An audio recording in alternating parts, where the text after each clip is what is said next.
হচ্ছে না? এত কিছু ঘটাবার পর গলা ছেড়ে গান গাইছি। আরে লজ্জা করছে নারীর ভূষণ। আমি কি নারী নাকি আমার লজ্জা করবে? তবে গলায় সুরে গান আসছে মানে ভেবে রাখ এটা খুব মঙ্গলের দিক। কারণ আমার গলায় বেসুরে সুর চলে আসা মানে কোনো না কোনো অঘটন ঘটনা ঘটে যায়। দাদা তুই? আমি জানতাম এই বন্ধ ঘর থেকে উদ্ধার করবার জন্য আমার একমাত্র আদরের ভাই আছে, সে আমাকে দরজা খুলে উদ্ধার করবি।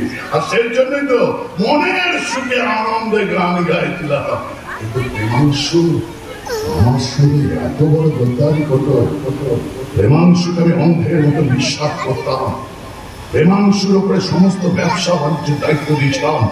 সেই প্রেমাংশু আমার সঙ্গে বেইমানি করলো। তুই কি ব্যবসা করতিস যা আমরা জানতাম না?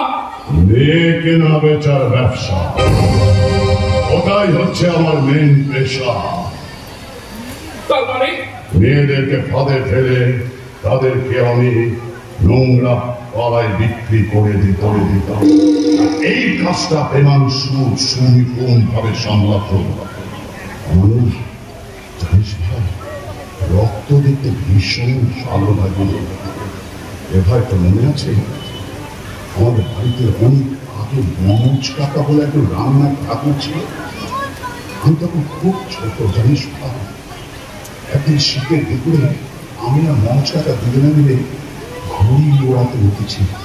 সেদিন ঘুড়ি ওড়াতে হঠাৎ করে না আমার ভীষণভাবে রক্ত দেখে ইচ্ছে করছে। কোথায় পাবো রক্ত, তাই না? এই হাতটাকে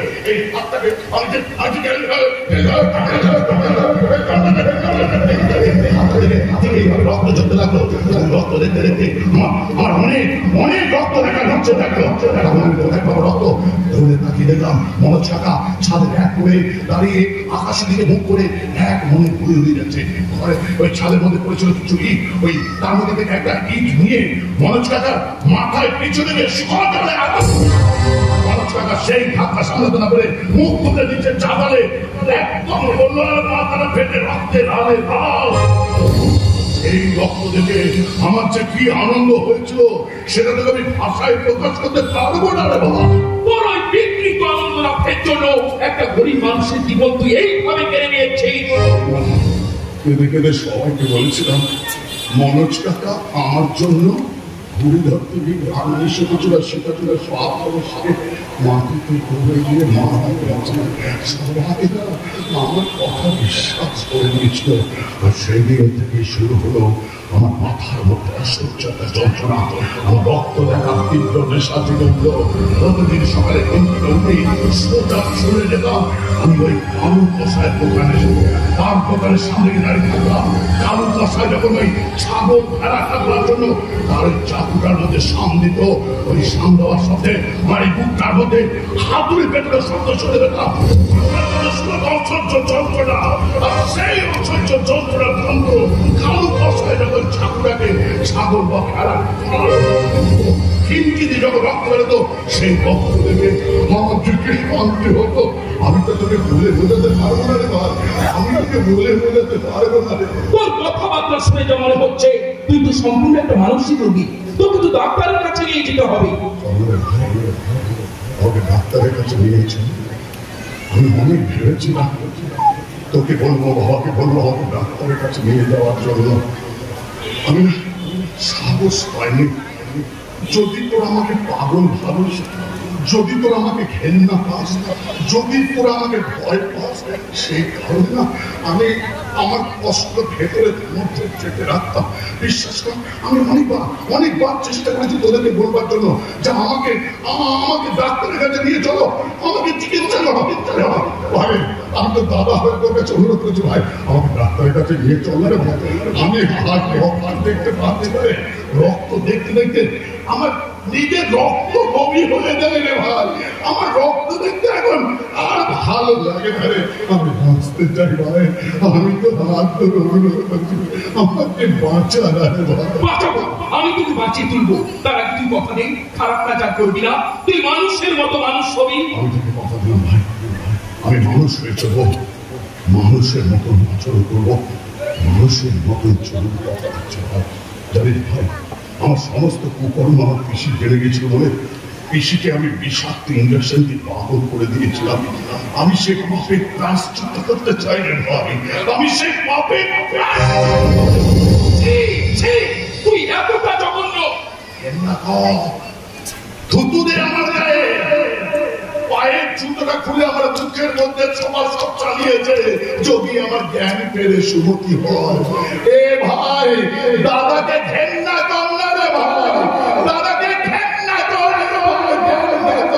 আসবে, নিশ্চয়ই তোর সুমতি ফিরে আসবে। তোর পাপের কথা তুই বৌদির কাছে তুলে বল, বৌদির কাছে ক্ষমা চেয়ে নিয়ে দুজন সুখে শান্তিতে সংসার কর।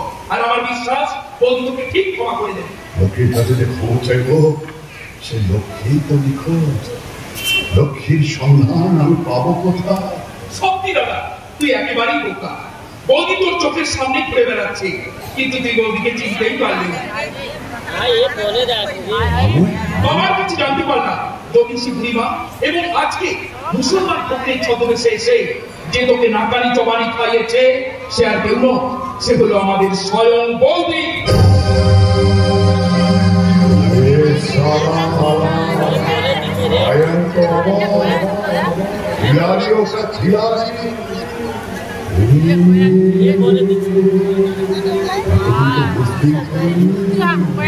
আমার চোখের সামনে থেকে আমার পথের কথা হয়ে দাঁড়িয়েছে লক্ষ্মী, আমার পথের কথা হয়ে দাঁড়ায়।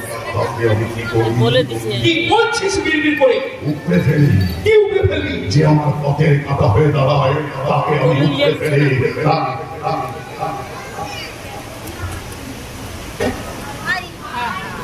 বেচারাকে চাবি ঘরে বন্ধ করেছিলেন, এটা কি ভয় রাখার জায়গা নেই?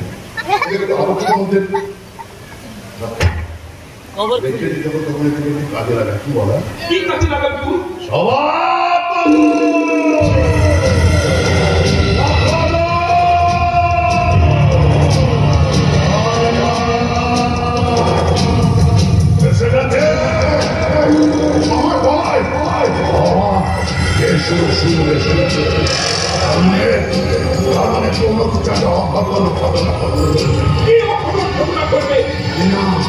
আমি কিচ্ছু জানি না। কোন ঘটনা ঘটে যাওয়ার পর তখন শুনতে পারি কিছু একটা ঘটনা ঘটে গেল। নিয়ে চল, কোন দুর্ঘটনা ঘটার আগে আমাকে তাড়াতাড়ি আমি তোকে ডাক্তারের কাছে নিয়ে যাবো। চল চল তুই চলতে চলতে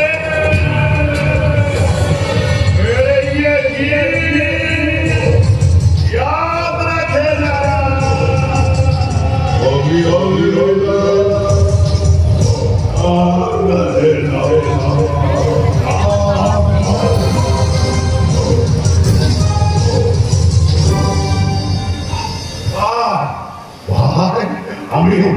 আমি তো দাদা রে, আমার এখন রক্ত দেখতে ইচ্ছে করছে না। একটু দাদার জন্য একটু কষ্ট তোকে তো বলেছিলাম কোন দুর্ঘটনা ঘটার আগে আমাকে ডাক্তারের কাছে নিয়ে চল। আমি কি করবো? আমাকে তো আমার রক্ত দেখতে ইচ্ছে করছে।